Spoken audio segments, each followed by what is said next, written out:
ګرانو ملګرو سلامونه. نن هم درس لرو په شین باندې. ګورئ دا سین دی، خو که له پاسه داسې درې ټکي ورباندې وکړو بیا به څه وشي؟ شین به شین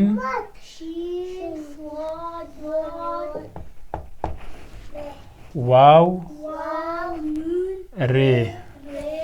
شین او واو سره یو ځای کیږي او ری څنګ ته ورسره راځي. څه ترې جوړیږي؟ شور. شاباس. شور چې دا مخکې تاسو کاوه چې ما درته ویل آرام سئ، دې ته شور وایي. او شین واورې څه شی شو؟ شور. که الف دلته له ری نه وروسته ولیکو څه به ترې جوړ سي؟ شورا. یا که شین ری سره یو ځای کو واو ترې لیکو څه به ترې جوړ سي؟ شر. شین او کاپ څه ترې جوړیږي؟ شک. او پرون چې زما قلم ماتو ما ویل دا به سمون مات کړی وي، ته خو ما لیدلی نه وې که نه؟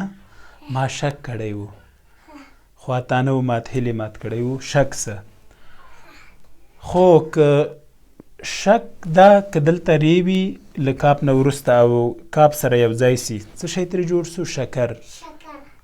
شکر چې د ځینې پښتنو نارینه‌و نومونه دي. شکر د خواږه په معنا ده. شکر هم دا مرض ته هم وایي، ډیابیټس ته. او که هی ورسره یو ځای کړو بیا به څه شي؟ شکره سي. یو شاعر هم وایي ژبه عادت که په ښو خبرو، خبرې ښې دي ښې تر شکرو. د خوند مثال یې شکرې وایم، قدر یې ډېر دی تر مرغلرو. نو دا شک و که ریم ورسره یو ځای کړه شکر سو، او که بیا شکر سره هی یو ځای کړي شکره ترې جوړ. داسې کلمه دې زده چې شین پکې راسي؟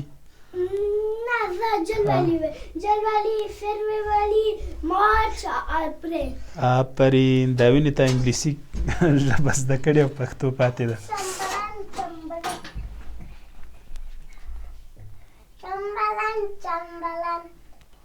واو لیکو، یې لیکو او شین لیکو.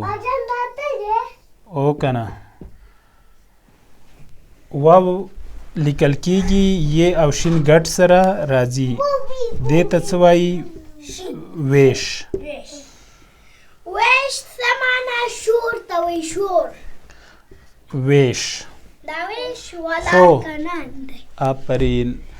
د شین نه وروسته کلام وي، له شین سره یو ځای کو بیا څه جوړیږي؟ ویشل. آفرین. صحیح صحیح. نو دا به تاسو ورسره یو ځای کوئ. او ویشل دا کلام نه وروسته یې راسي بیا څه کیږي؟ ویشلی. دا ستاسو د تورو تمرین سو. هیله د نور هم ورسره یو ځای.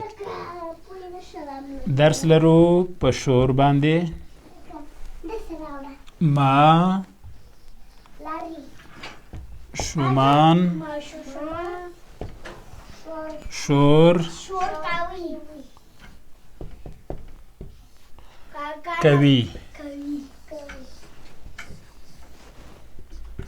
کاکا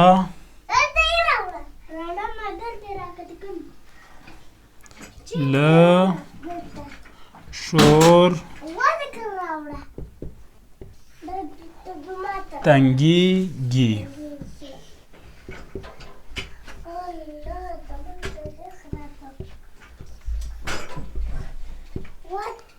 کاکا له شور تنګیږي. هغه ما کنه ورانه مه کوئ، غلی سمون. هغه جومات ته ځي.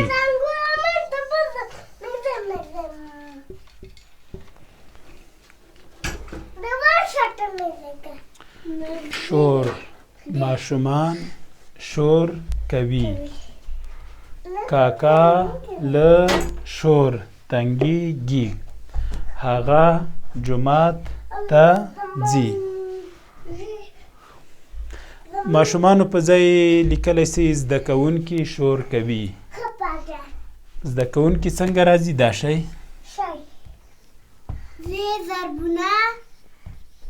زده کوونکي شور کوي. ووایه زه له شور تنګېږم. یې په ځای میم ولیکه څه به شي؟ تنګېږم به شي.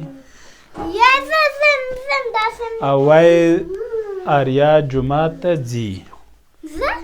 او هغه په ځای څه ولیکه؟ آریا ولیکه. هسې مثال خبره کوم. ټیک ده؟ پښتو زده کړه فیسبوک پاڼه او یوټیوب چینل خوښ او سبسکرایب کړئ. غزا نور زما فیسبوک دی او دا هم زما ټویټر. الله مو مل شه.